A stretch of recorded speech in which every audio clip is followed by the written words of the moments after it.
girls, welcome back to my channel. I do hope you're doing well. Welcome back, my lovelies, to another Scandals with Shan. And considering last month the book that I read, it just opened a whole new world for me. And to say I got slightly obsessed with what I was reading is an understatement.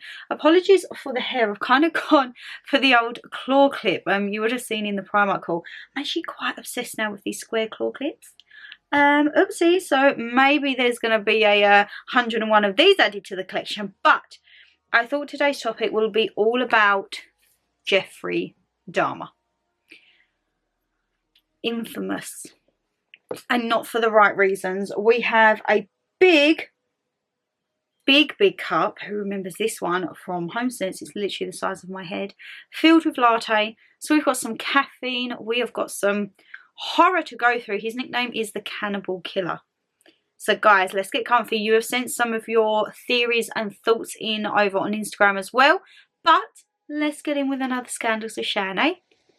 So I didn't really know much about Jeffrey Dahmer until I watched the Netflix series, which I'm sure pretty much if you're into that type of genre you would have seen it on Netflix. And the series was very near the mark. However, I read this book and it's called Inside the Mind of Jeffrey Dahmer The Cannibal Killer by Christopher Berry D. I will leave this link down below. I actually picked it up in the works. And you know me, I don't really do well with paperback books, but I made my way through this. I was very, very careful when I was reading it. The pages weren't being opened too much. I didn't want to break that spine. But yeah, I was very shocked because I thought the Netflix drama was to the point of what it was, but there was so much more that obviously they couldn't put in because it would have been graphic on a whole nother level, and I don't know how on earth that would have been publicised. But if you have not heard of Jeffrey Dahmer, they say he was the cannibal killer. He preyed on young men and through many variations of abuse tortured them and had this fantasy to try and create a real life zombie, and in the end in some people he did cannibalize on them. It's horrifying to think if it wasn't for that one person escaping how much longer that could have carried on.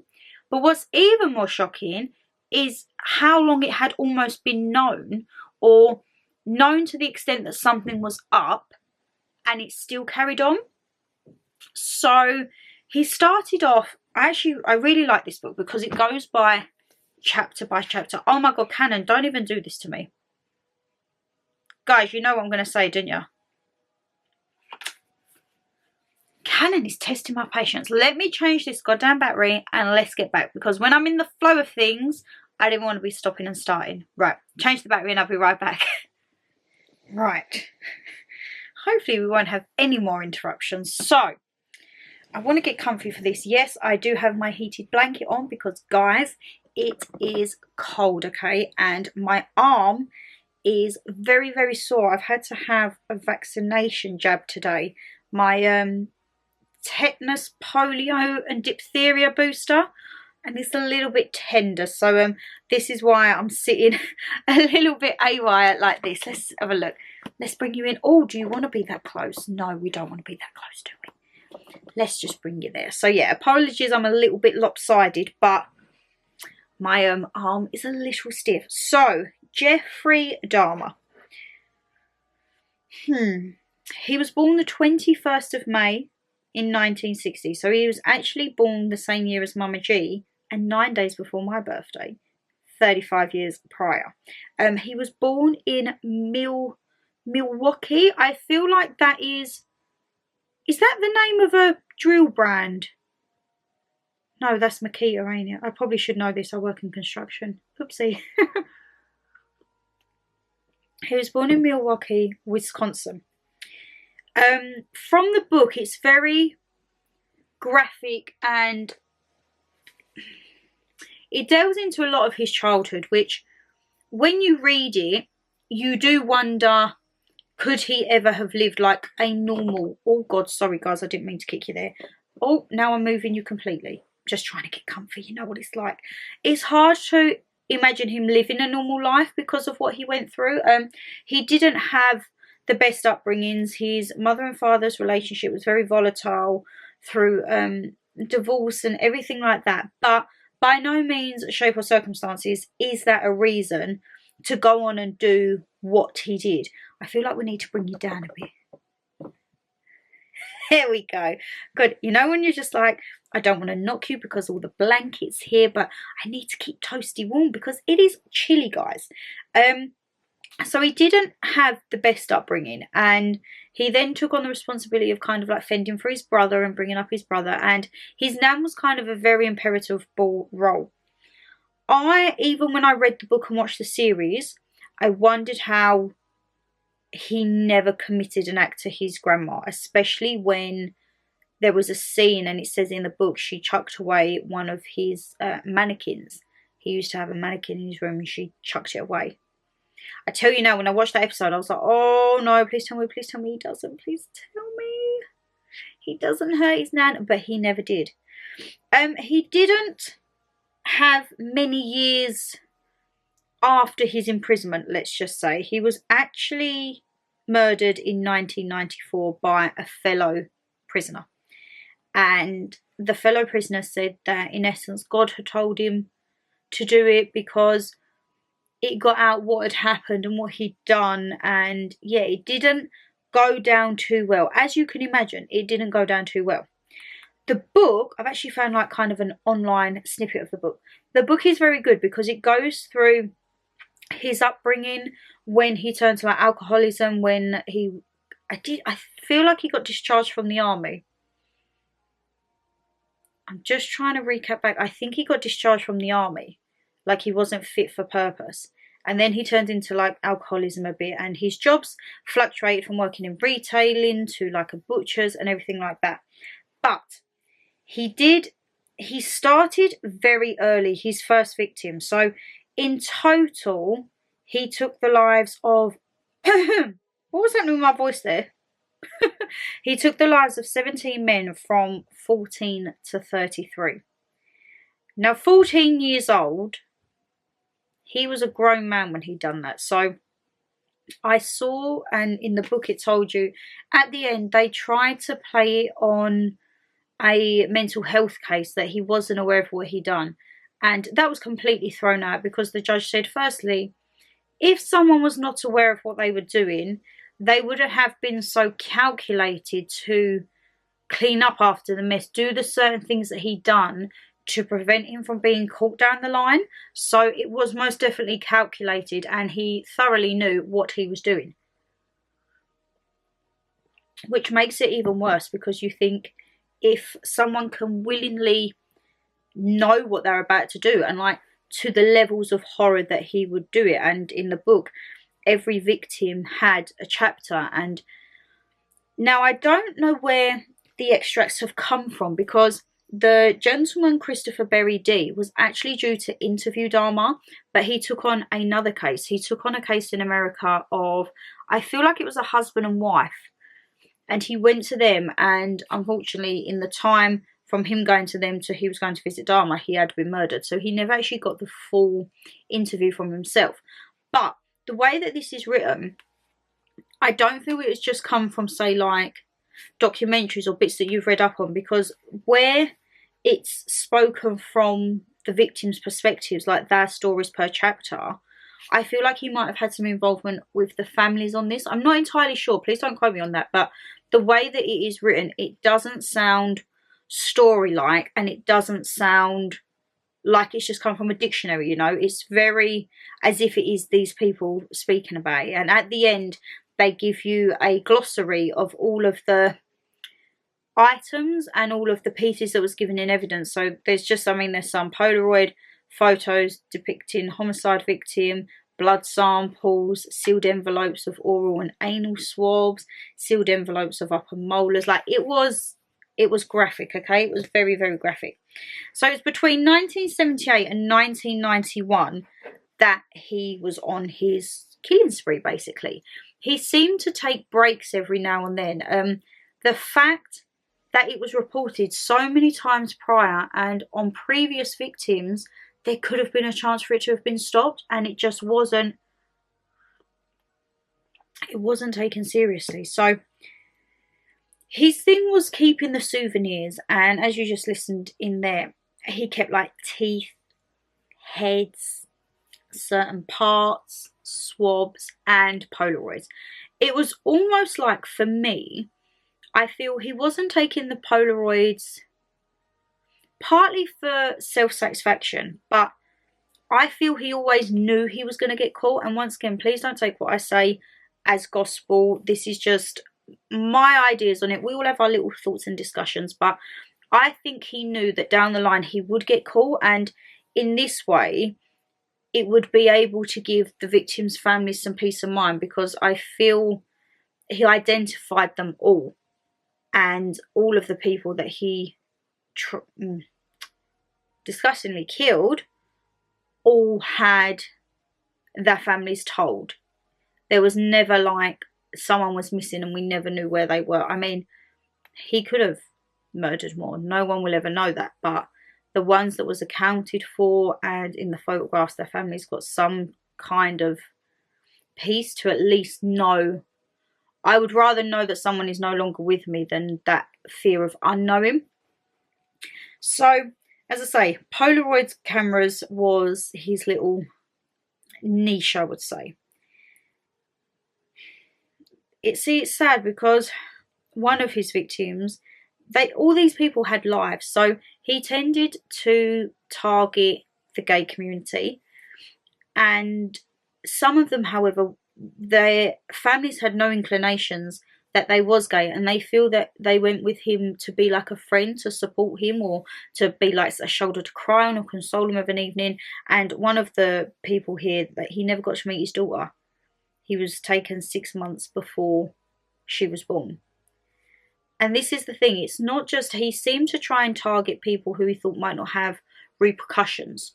So he would tend to go for certain ethnicities that he kind of knew the police would not be bothered about, which is disgusting in its first place. I mean, the fact that that was even a thing, and you know what, I feel it could still be to a certain degree in this day and age, is sickening. There should be no disparities with ethnicities or religions, anything like that. But unfortunately, with the world we live in, there clearly is, I'm afraid. So I would recommend, if you haven't seen it, it's called Monster, the Jeffrey Dahmer story. That is the Netflix series. If I remember correctly, it's 8 or 10 episodes and about 45 minutes to an hour long. And the series does go into each victim, but sometimes they get a little skipped. Whereas, as I say, the book, they each have their own chapters in there and they tell their own story. But I found a little online version, so I won't keep referring and lifting up the book. So it says here he killed 17 men between 78 and 91, and he preyed mainly on Black, Asian or Latino men. So that was the ethnicities that in that time the police didn't really want to get involved with. It was kind of, if anything happened, it was just swept under the carpet. And if it hadn't have been swept under the carpet in one of the circumstances, he wouldn't have gone on, and it could have been stopped a lot earlier than what it was. So he used to go to the bars. He would pick them up. He would sometimes go back to specific motels, but he had quite a few reports and problems there. So a lot of the local motels and that would not take him in the end, and he would have to then take him home. At one part, he was living with his grandmother, and she was a bit unbeknownst, but she didn't like the fact once she got wind that there was men coming in the house, and that wasn't really grandma's vibe. So he did have to move out in the end, and that was where things really took a turn, because he had his own place. He could do what he wanted. He had the freedom and the space, and just, it was freedom, I feel, he thought. I think he feels that leaving his grandmum's was not a punishment for his behaviour. In essence, it was kind of like allowing him to fully experiment and do with the things that he had thought about. And then the main thing, oh, I really don't want to knock you. He used to, a lot of bribing and win money. Yes, squeaky chair is back, guys, okay? Squeaky chair is back. He used to bribe them with money for sex or money for photographs. So he used to use, one of the main lines was that he was a photographer and he would offer $50 if they were to come back and take pictures for him. There were photos taken, but obviously not of the kind that the victims thought. And once he had them in his grasp, unfortunately, apart from the last guy, no one come back out. He would also lace them with drugs. He would spike their drinks to make them go a bit drowsy. And sometimes it wouldn't work fully and they would come around and he would have to use brute force. And then, as I say, on the last one, and several times I think throughout it, he wasn't plain sailing. He actually ended up drugging himself sometimes. And the fact, again, that I think, so if you had drugged yourself, it just goes to show that the men he picked up weren't, like, they didn't rob him, they didn't go through his drawers. Because imagine if the guy you'd come back with had in essence drugged himself and was passed out. They didn't have the intuition or like the curiosity to look around. They was literally just there waiting. And then obviously when he come around, sometimes you'd have wished that you'd have left. But yeah, that was his thing for like kind of bribing people, because he knew of the area and he knew, I think, kind of like the financial timing of that $50 was a lot of money, and some people will do a lot of stuff for money, won't they? It then turned into, this was the bit I didn't like. So it then turned into, once he had murdered them, he would dissect them and keep certain parts and not keep certain parts. He used to dissolve them in acid. And that was the main thing. It was a 57-gallon drum. Now, I'm not great with like volumes and that, but even I know 57 gallons is quite a large drum, and he would use that to dissolve the bones and flesh and just kind of stuff that you needed to get rid of quick. Hence why when he moved into his apartment, obviously you're in a block, people can smell that. And do you think that that was taken notice of by the police force and by the landlord? No. He used to, the parts that he wouldn't keep would go in the gallon. See, this was another thing that when I saw it on the Netflix series, it was kind of like, okay, it very briefly mentioned it. It didn't show it. Whereas in the book, obviously, you have to use your imagination. One of his victims, 19 years old at this point, I must add, he drilled the hole into his skull and he poured acid into it. It seemed he had a fascination with trying to create a real-life zombie. He wanted someone who in essence was brain dead but still there in the flesh. And that was kind of one of his, I'm going to say fantasies, because it was almost like someone would be there just purely to serve him. And that was what he wanted. He wanted someone to be his and his only. So he done his first murder when he was 18 years old. So that is very young, okay? I mean, I know you see some god-awful things in the news of people younger creating such crimes, but in 1978, I don't think, I mean, correct me if I'm wrong, was there big, high prolific serial killers in the 70s? Maybe, I'm not entirely sure. But his first victim, Stephen Hicks, he took home for a beer.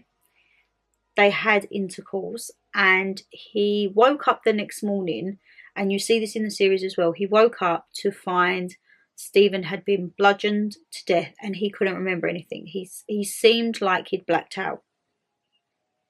That was the story that he stuck to with his first victim, that he blacked out, he woke up and he was like, I don't know what happened. But it kind of progressed from that. So it says that he'd bludgeoned him with a barbell and then he strangled him. He had a big thing on strangulation and asphyxiation and everything like that. But So if you have to imagine, if you had murdered for the first time, you would panic, wouldn't you?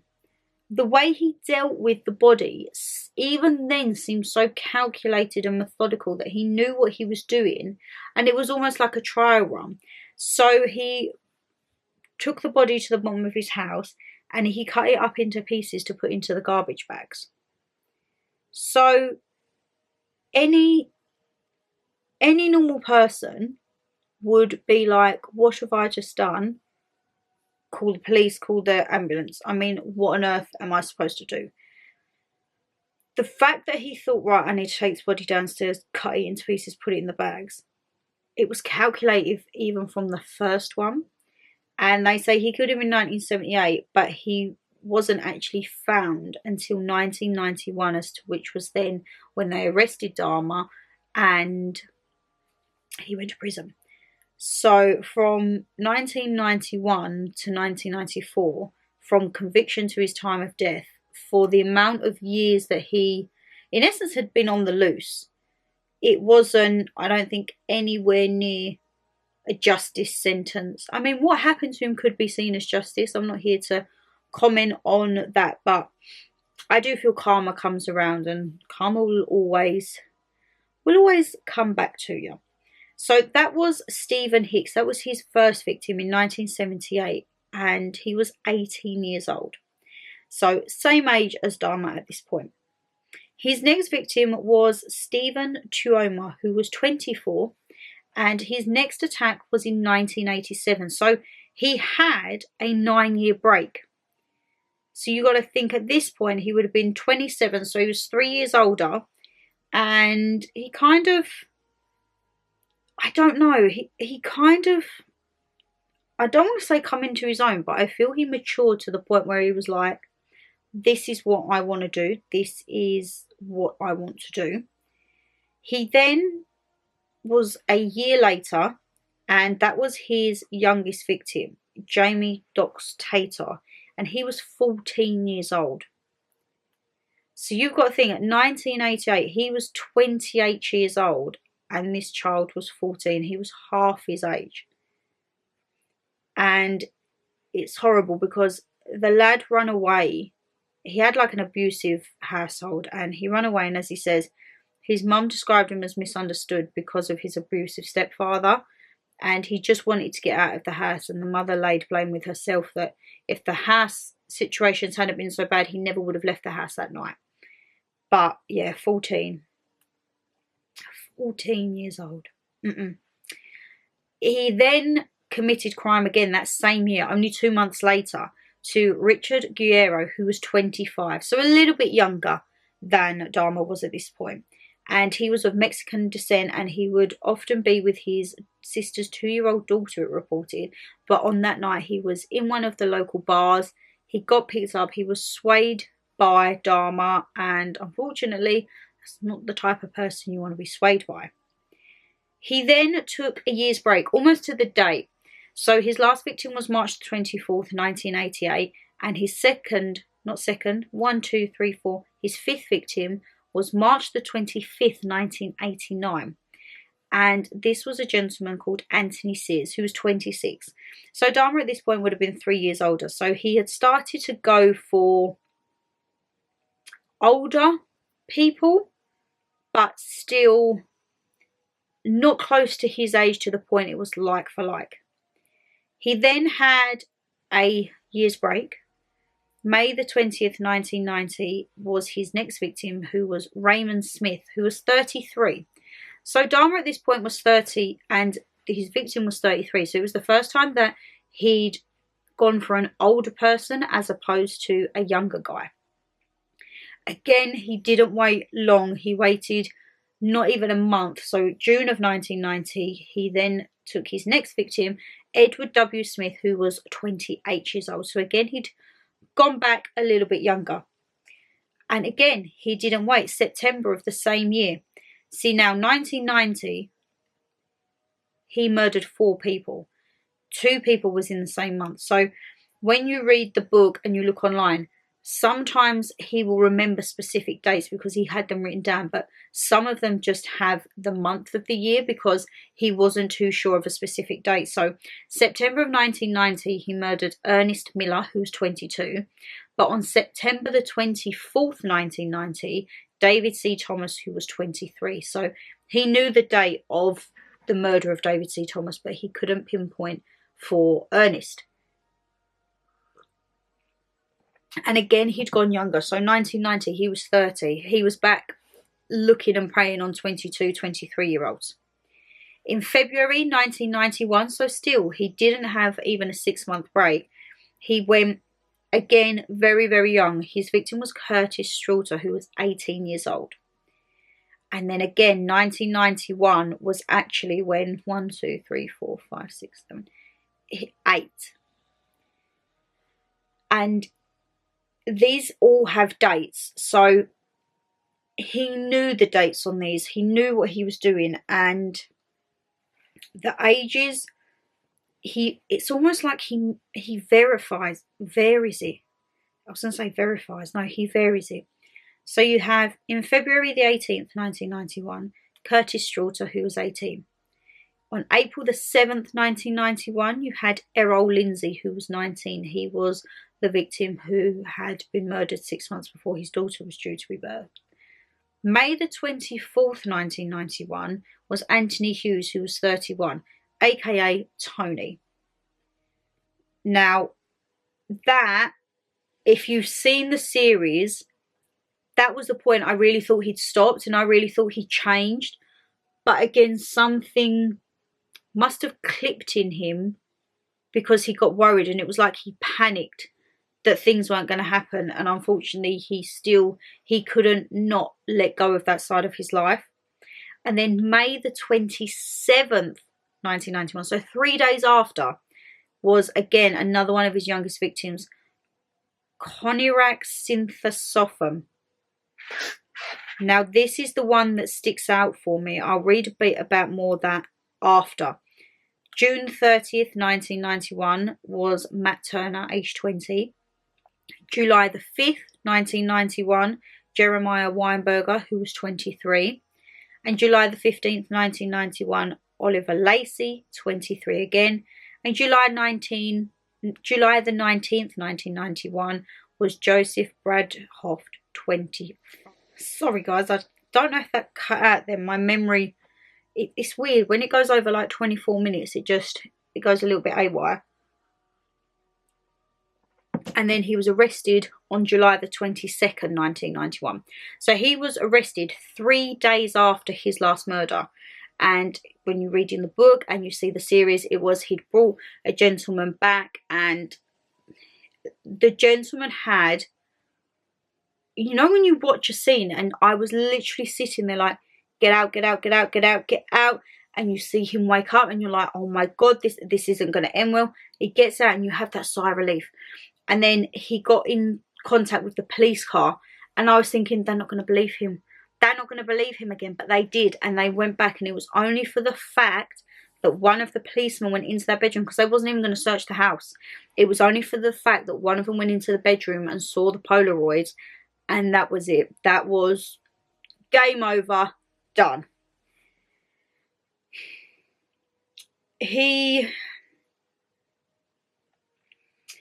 See, this is the thing. So he went to gay bars, but some of the men there that they claim were not gay. There's quite a few of his victims here that they was engaged, they was due to be fathers, they was due to get married, and a lot of them think that they would go to those types of bars just to be friends with other guys, but he was not the person you would want to be a friend with because of what he very horribly done. A lot of them left behind children. When you read it, it's... So Anthony Tony Hughes, 31. He was the one in the series that I really thought could change him. And it says here, he was deaf, and his mum always described him as outgoing, jolly and happy. But he picked Tony in a club. They was dancing. He obviously notified Dahmer that he was deaf and that he couldn't hear the music. And they tried to squeaky chair, please. And he tried to gain connection other ways. And if you've seen the series, and even within the book, you hear how Dahmer kind of becomes human. He takes away the kind of lust for what he was doing, and he just wanted to be with him. But it seems, I feel, and the way it's kind of been portrayed in the series, is that he done what he done to Tony because he didn't want to lose him. He didn't want the love that he had for someone to then be tarnished if that person was to then go and leave him. So in his mind, to make sure that he couldn't leave him, he couldn't no longer be around. And yeah, that really, I was devastated when I watched that series and that happened to Tony. I was like, I genuinely thought that was where it could have changed, because as I say, I didn't really know much about Jeffrey Dahmer when I watched the series, and I still don't know a lot now, but I like to feel I'm a little bit educated. So I'm just chilling on a beast there. But I really do feel if he'd have allowed himself to be happy, but I think again that then reverts and stems back to his childhood and the relationship between his mother and father with the leaving and everything like that. He felt like he just needed to keep hold of someone, and unfortunately he couldn't. This again was the time when he should have been caught. So if they had caught him at this point, 4 further men would not needed to have been murdered. So when he chose xxShannonLeighxx, I do apologise if I said that wrong, he was a high school freshman, and Dahmer had actually been on probation for molesting his brother. So these guys were brothers and Dahmer didn't know. And when Dahmer was on probation for what he'd done to his brother, they said, like, this guy is a danger. He should not, what is he doing out on probation? He needs to be locked up. The police obviously didn't want to know. And when this happened to this child, the family was outraged, as anyone would be, to be like, we told you, we knew something bad was going to happen. And with this one, it was kind of one of them scenes where you watch it and you think, why? So the young lad had escaped and he was found by 2 women, and the police come and they was like, hi, what's going on? But you have to remember, the police, they didn't care about any other ethnicities back then, and that is in itself disgusting as it is now. If they hadn't have let him back, Dahmer come up with this excuse that they was lovers, they'd been in an argument, they'd had a little bit of a drink. You could clearly tell that this child was not of the age of drinking. And the women contested to the police, like, no. And the police, in essence, took him back to the room to die. The police escorted him back to the room, and it was kind of like a scene they didn't want to get involved in because of the race, because of the sexual orientation. It was kind of just swept under the carpet, and because of that, again, another victim happened. And I do believe, I think that I've read on other documentaries, the policemen of that call and everything were taken to investigation to see what on earth had actually happened with that. And the last, he would have been a victim, but the gentleman that actually escaped was Tracy Edwards. Again, he'd been led back to the apartment and he'd managed to escape beforehand. But this was the thing. So Dahmer had 17 murders. But I still don't know to this day. If anyone does know, let me know, guys. In 1992, when he was sentenced, he was only sentenced to 15 consecutive life sentences. But if he'd have been found guilty of 17 murders, why did he only get sentenced to 15? That's something that I still can't, I don't know, I can't work out that part. Maybe it's me and I'm not reading it properly. If you do know, please do let me know down below. So that also saying he was linked to 3 other sexual assaults, including the older brother of one of his victims, so the xxShannonLeighxx brothers. And 2 other assaults were allegedly occurred when he was serving in the army. So the army, didn't really make the man of him. I feel that's what his dad was hoping for, and it just didn't turn out like that. But the main thing with this, it was reported. His neighbours reported this for ages. Ages and ages, to the authorities, to the landlord. The smells, the noises. They was hearing the chainsaws. They was hearing the drills. They was smelling the smells. And he would always have some excuse. Leftover meat, my fish died, I need to sort the drains out. No one cared. No one cared at all until it was too late. And in the final scene on the series, when they take him out, the lady, she's saying, I told you. We told you about this. And look now, look at all of these lives that I've lost because you couldn't be bothered. Shame on you. Shame on you.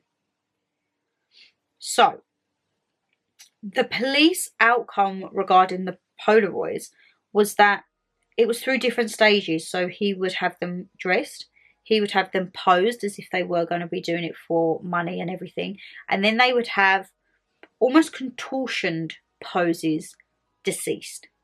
So once they had been murdered, he would put them into certain positions, do certain things for sexual gratification.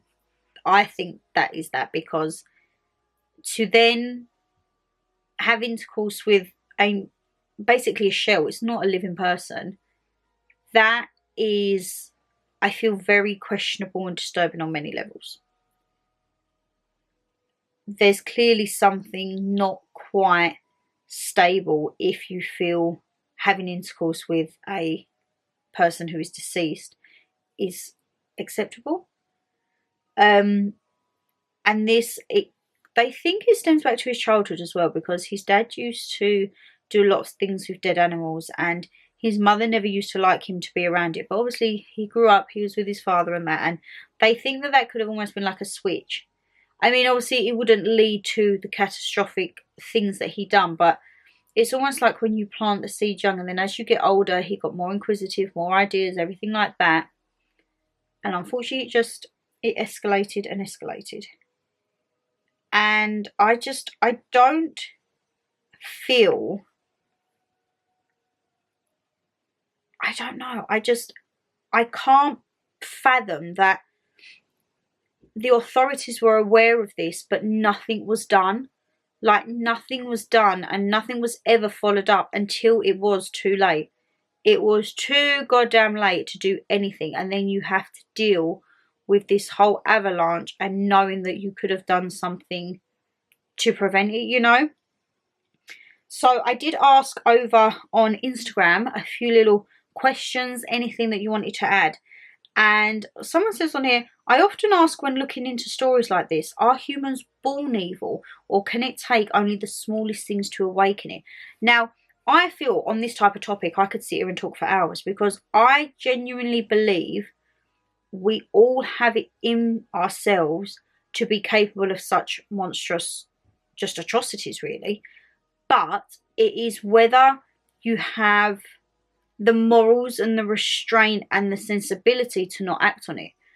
I think when you hear of stories where people say, I black out, or it was all a blur, or 1 minute I was there, kind of like an out-of-body experience, I totally get that, because I feel sometimes as I've been growing up, the rage and the anger that I have had, sometimes it's like, I don't know what it is. You feel like you could commit an act and then just flick off a light switch.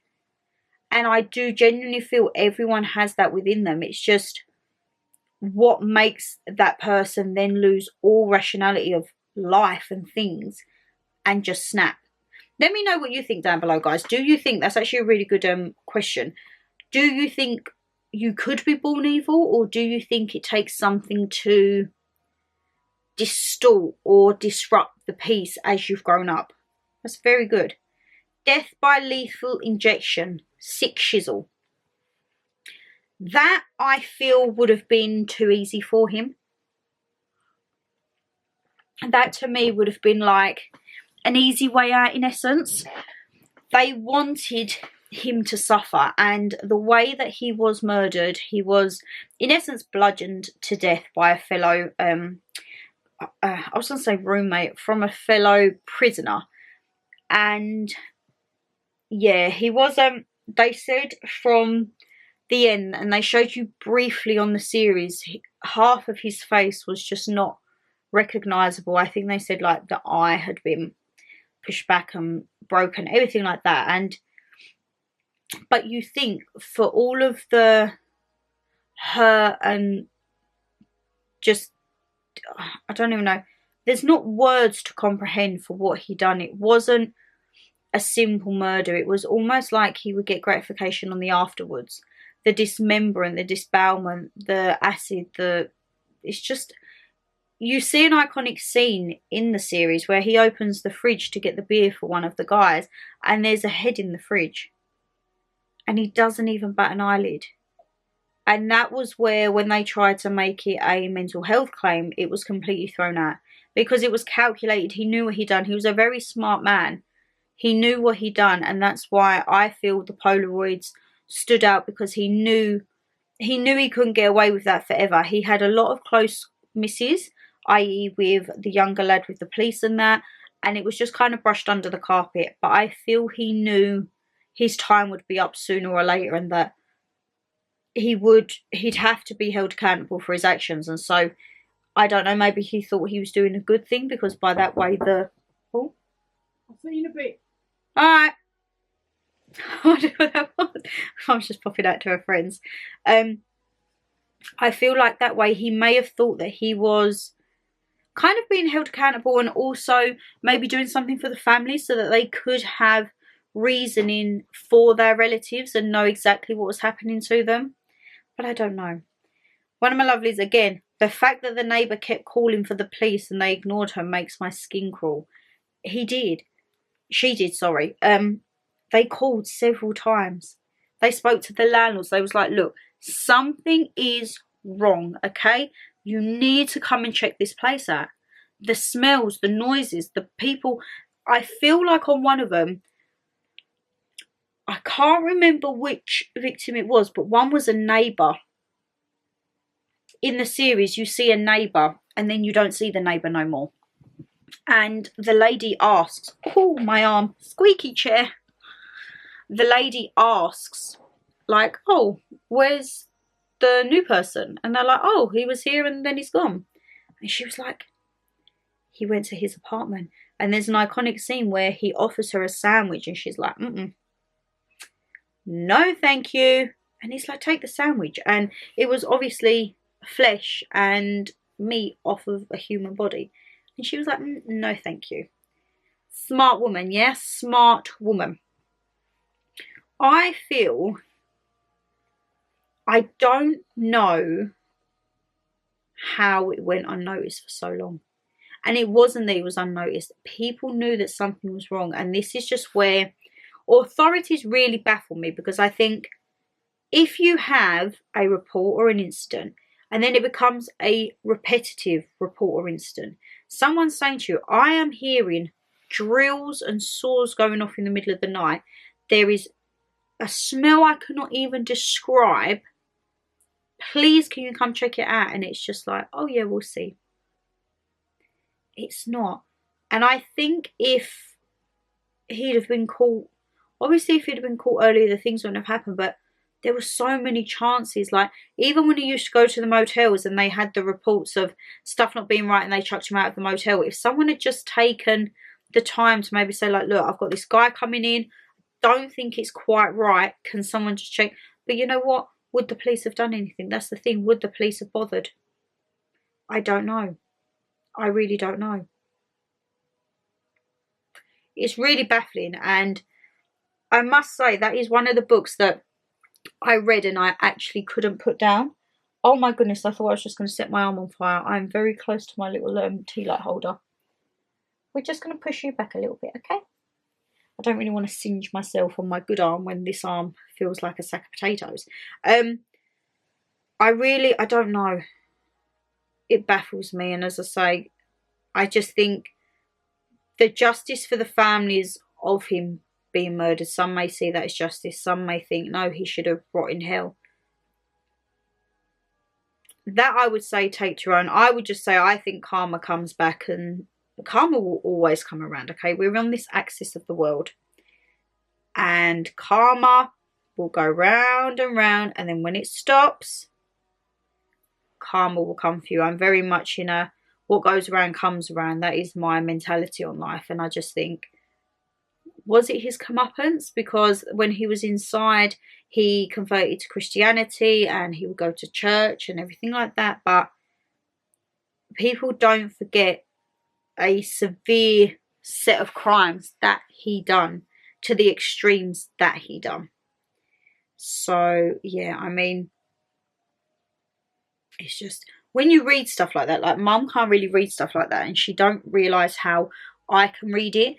But I say it's just, I do find, because I think everyone has it in them, I find it fascinating to think how people can flip like that, and what are the triggers. Was it his growing up? Was it the alcoholism? Was it, pardon me, was it not being loved and cared for and not seeing that relationship? Because when he was with Tony, he could have had that relationship, but again, something come over him and he was just like, nope, I can't,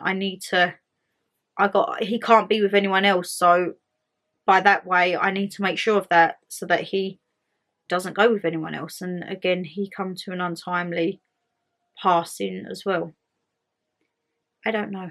I really don't know. But guys, we have been sitting here and waffling way too long, haven't we? We have indeed. But please do let me know down below if you've got any other recommendations or what you think you want to see on next month's Scandals with Shan. I thought we've done a few like what's been in the news and like topics of what's been in that. But I thought, as I say, after I've read that, I was like, oh, he could be a little one for discussion. If there are any other serial killers or true crime stories that you think I need to read, whether that just be on the internet or actual books. I remember I read a book, I feel it was last year, The Pottery Cottage Murders, it was in Derbyshire, I'm going to say.